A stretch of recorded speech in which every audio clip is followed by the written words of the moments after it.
Hey, so now we've switched over to Dr. Hines, and what I'm going to do is I'm going to find the density of this aluminum sample right here. And I'm going to tell you, I'm going to record the values for this, but I'm not going to share those values with you. I'm going to calculate the density based upon what I see over here. And when I calculate my density, I'm really hoping that the density I calculate is really close to what you all end up calculating. And I'm going to tell you that it does not take a PhD to find the density of a little piece of aluminum. So I'm looking at the directions right here, and I've got my aluminum sample. I'm just going to simply weigh it. So I put it on the electronic scale, and so I quite simply have the mass of the aluminum sample. Now I'm going to write it down here so you can't see with the camera here. I'm going to write down what this mass is. Hopefully don't mess this up. Okay, I have a value written down. And so now what I need to do is, I talked about this earlier in the very beginning of the video, is how do we find the volume of this thing? Well, since it's a cylinder, you could actually measure its diameter and its length, and you could use the little equation for the volume of a cylinder and calculate it using a ruler. But what we're going to do is another style is just to look at some volume displacement. So I'm looking at the directions here, and it says get a 25 milliliter plastic graduated cylinder. It says to fill it with approximately 15 milliliters of water. So I'm just going to take my little squirt bottle in here, and I'm just going to squirt some water till it's close to 15. Does it have to be precisely 15? No, it does not, okay? What makes me kind of confident about the 15-ish is that I know that the 15-ish is going to be more than enough liquid so that the whole sample will be completely immersed underneath it.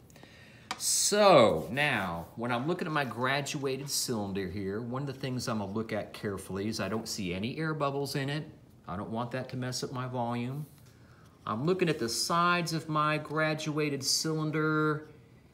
Nah, there's a few little droplets on there. That might throw off your measurement just a little bit, but I'm going to keep going. I'm going to keep going here. So I'm going to look at this. I'm going to spin this around, and I'm going to read this. You need to read this. You're going to look at this scale right here, and you're going to say to yourself, this is a 10. That's a 15 right there. And you think very, very, very carefully about what these little increments mean on this graduated cylinder. I'm not going to tell you. You look at it. 10 here, 15 there. Look at how many increments you've got. So I'm going to read this. I'm going to write it down on my little piece of paper right here. And I'm going to put my hand behind it. Sometimes that helps me see exactly where the meniscus is. And I'm looking. Let me see here. Double check. Got that. I think I have what I'm going to write down. I'm going to write down. Yeah, that's what I'm going to write down. So I've got a number in my head of what I think this is. All right, now where are you going to write it on your lab report? So in your little data section right here, I don't know if I pointed this out earlier, but in your data section for your density of a solid, we're going to do the aluminum. The aluminum is going to be like your test. Can you do this with a minimal amount of error? So hopefully you can record the mass of your sample right here in this blank. And now there's another little blank that says volume with sample, volume without sample. Okay.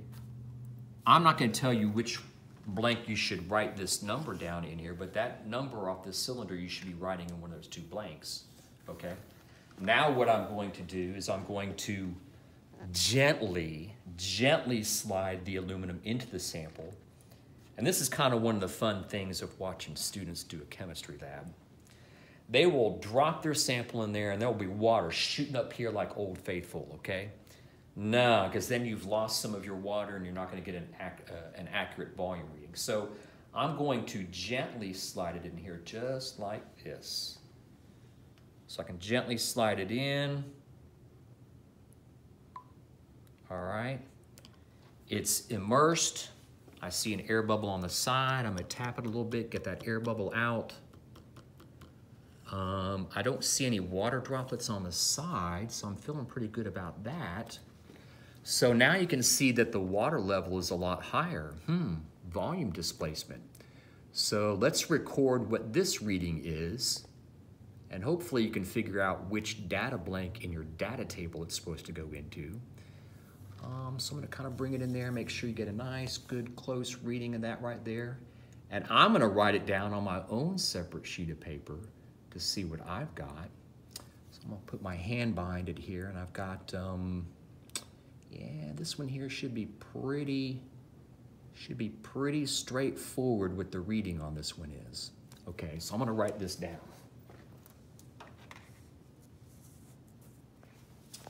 And somewhere on your data table, you're gonna write this down. Oh. Let's see if you saw that or not, I don't know. Okay, we're gonna go with it. Don't wanna do no cheating here. Okay, so what I'm gonna do is I'm gonna calculate the density of this aluminum based upon the readings I saw.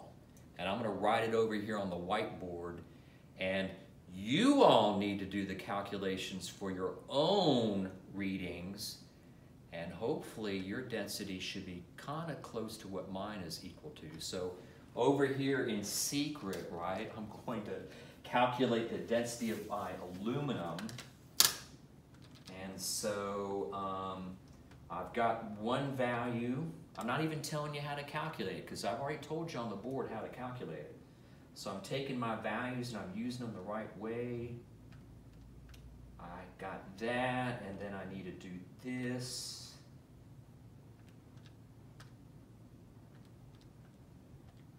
So I've got it all punched in there correctly.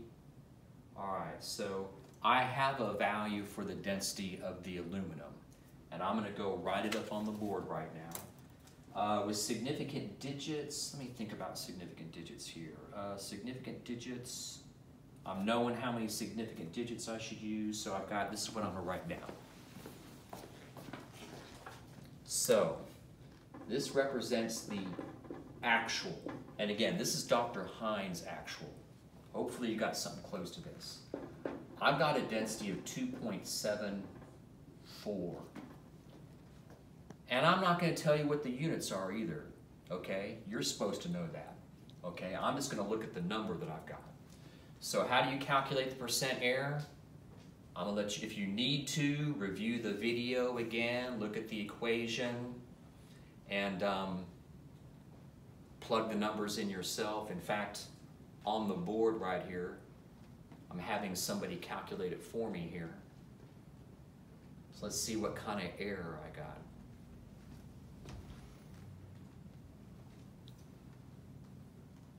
Oh, okay. I'm going to calculate it. I'm going to calculate it. You all should be able to calculate it. All right, so I'm using the equation the right way. Oops, back up a bit here. Yeah, that looks like that's typed in the right way. And now to finish it off.